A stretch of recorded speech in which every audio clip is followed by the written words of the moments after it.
Welcome to another edition of World Talks here on TVP World. I'm your host Benjamin Lee, and please join me and my guests on this next interview. Now, OPEC Plus oil producers will meet online this Sunday to decide whether to keep increasing oil supply or hold back amid mixed signals from the global economy. With oil prices slipping and demand uncertain, the group faces pressure to balance market stability with revenue needs. Joining us today on TVP World to unpack what this means for global prices and energy security is Daniel Czyżewski, energy analyst at Polska's Natury Foundation, an expert in energy trends as well as their impact on Europe. Hello and welcome to TVP World. Hello, thank you for having me. So can you help us understand the dynamics between these production and what does this mean? What's exactly at stake when it comes to the upcoming OPEC Plus meeting? Why does it matter and why are they raising or holding back some of their production? Well, the global oil market is really fascinating to watch, but a quick reminder, just 1 minute, about what OPEC really is and what it is not. OPEC is an organization that has been formed in the 60s to challenge the Western dominance in oil market. The members of this organization are mostly Muslim countries, with Saudi Arabia as a leader in the production and political leader. They have been successful. They control around 40% of global oil production and have influence on prices on global oil market. And in economic point of view, they are a cartel, international cartel of countries that try to control the prices, and they are successful in many ways. In the recent last decade, they extended the OPEC format to OPEC Plus. They invited Kazakhstan, Russia, even Mexico, Ecuador. So it's really transformed from the Arab countries alliance to a, let's say, non-Western countries alliance, countries that are producing oil.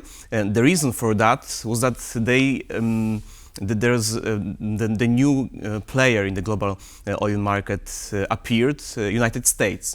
As we can remember, United States were the biggest consumer of oil, but they had to import it from anywhere in the world. Yeah. Now they are not only meeting their own domestic demand, but also are exporting oil. They are the biggest producer, and they produce nearly as much as second and third country in global oil production, which is Russia and Saudi Arabia. Now to this situation. In this year, we had oil prices quite high in the first quarter. When a new U.S. administration took over, there were many uncertainties around tariffs and economic policy of President Trump administration, and oil was quite high. West Texas Intermediate at 70, 80 US dollars per barrel. Then the situation got calmer, the tariffs were settled, and we had the prices range between 60 and 70. One spike in June were caused by escalation between Israel and Hamas in this war, but then we saw the consequent fall of prices, and they lowered to as low as $50 in October, and now OPEC has been releasing output to the market, increasing the supply by 2.7 million barrels per day, which is 2.5% of global supply and 6.5% of OPEC supply. But they've been holding back since September, releasing 137,000 barrels per day, the same in October, and now they are planning for November.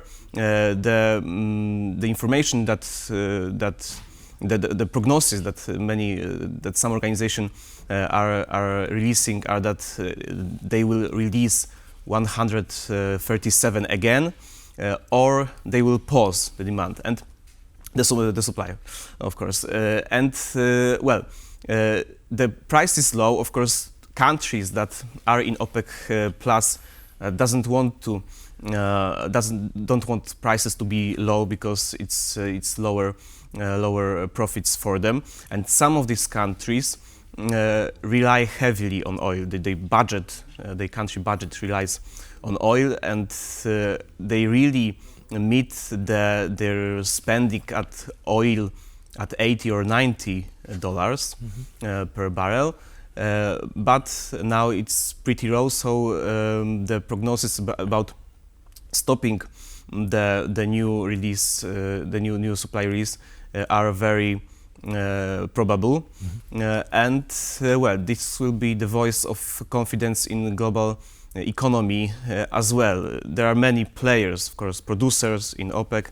We have major consumers like China and India.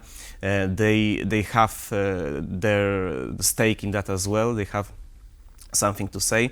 So it's a global game and the voice of confidence or non-confidence in the global economy. Right, like I said, it's actually very fascinating to look at. Do you think it's fair to characterize this as the Donald Trump administration's drill baby drill policy having a ripple effect across the supply, and now the lowering of oil prices kind of called the OPEC Plus to kind of try to counterbalance that?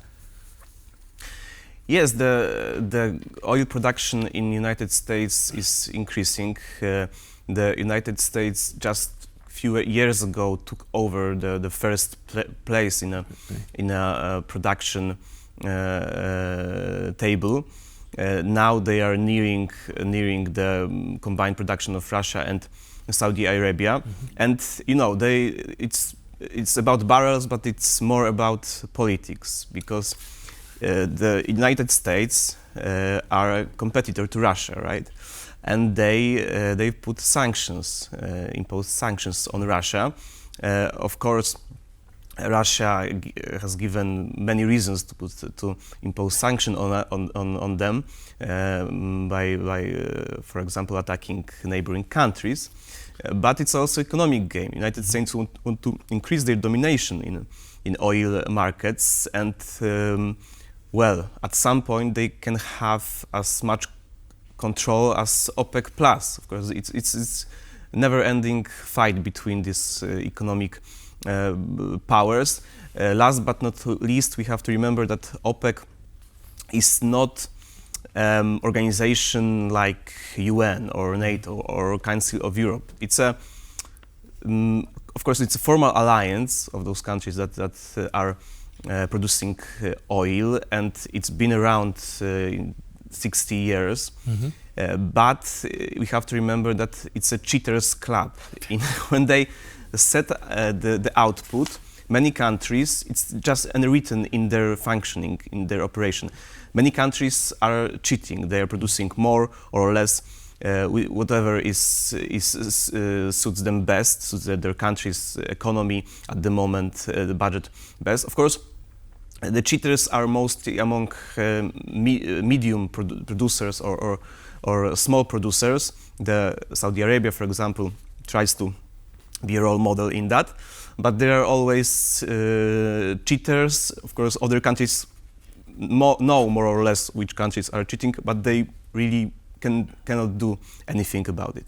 Right, like you mentioned, this is essentially a cartel of oil producer countries, and very much like within any cartel, there's probably some internal coherency issues where they are also trying to gain the most out of it. But do you think that this kind of coherency issue would be a problem going forward when they do try to compete with this major player rising now, that is the United States? Well, as I said, they are mostly medium producers or small producers. Of course, if the one that cheats is, for example, Iraq, which is sort of a medium-high producer, or another country like that will cheat, it can have influence over the global oil supply and demand and the global oil prices. So yeah, that can have influence.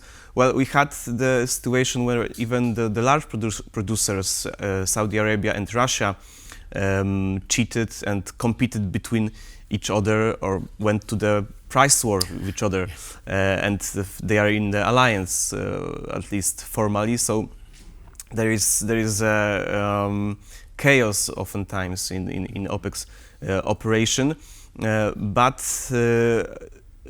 judging from the current oil prices, which is pretty low for when we look at recent years, the OPEC will not release much more to the market, and of course it's a voice of confidence or not in global economy. If economy is doing well, the supply will increase. If not, it will not increase. But those countries want the price of oil to be as high as possible. Of course, this is a double-sided sword, because when they decide to produce less, someone else can take over their share of the market. So there's always a risk.